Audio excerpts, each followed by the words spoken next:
welcome to the next lecture, guys, and in this lecture we're going to talk a little bit about Ripple. So what is Ripple? Well, Ripple is another cryptocurrency. It runs on its own blockchain, and as you can see here, it's number 4 on CoinMarketCap with a total market capital of $12.3 billion at the time of recording this video. Now, the cryptocurrency itself has a circulating supply of 38 billion Ripple tokens. The Ripple token itself is called XRP, as we can see here. This is the ticker symbol for this cryptocurrency, with a total supply of 99 billion and a maximum supply of 100 billion XRP tokens. Now, Ripple is a cryptocurrency that sits in an interesting space when compared to other cryptocurrencies like Bitcoin or even Ethereum, as it's a cryptocurrency that's really targeting the banking and the corporate sectors. So essentially what Ripple are trying to do is they're trying to target global payments and remittances within the banking sector. So traditionally, sending money overseas can be lengthy, it can be costly, it can be cumbersome as well. So Ripple kind of aims to be like a digital liquidity network, allowing banks and financial institutions to use the Ripple platform, to use the Ripple blockchain and the XRP token in exchange for traditional fiat currencies, to allow these payments to be sent really quickly around the world and for really low costs. So Ripple has its own blockchain. It doesn't operate on the Ethereum blockchain and it doesn't operate on the Bitcoin blockchain. They self-developed their own blockchain specific for the sectors that they're targeting. So what Ripple are actually trying to achieve, they're using the blockchain to try and solve a problem within that banking sector.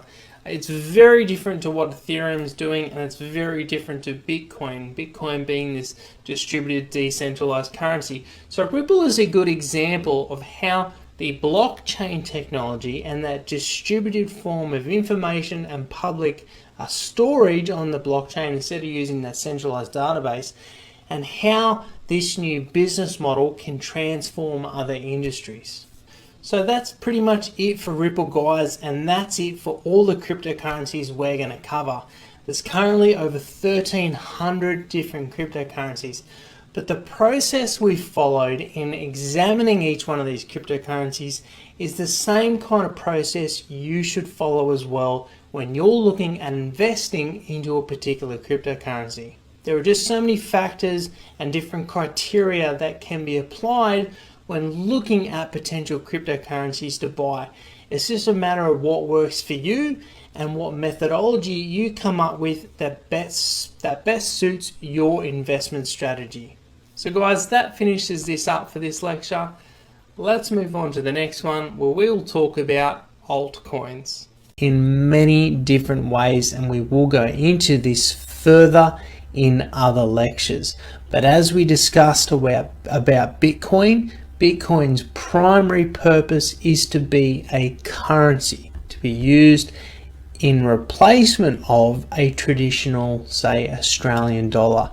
We know what Ethereum is. Ethereum is almost more like a share, and that Ethereum is produced to reward miners who verify transactions on a decentralized smart contract network. Now, some other examples are Litecoin. Now, Litecoin is a currency, the same as Bitcoin.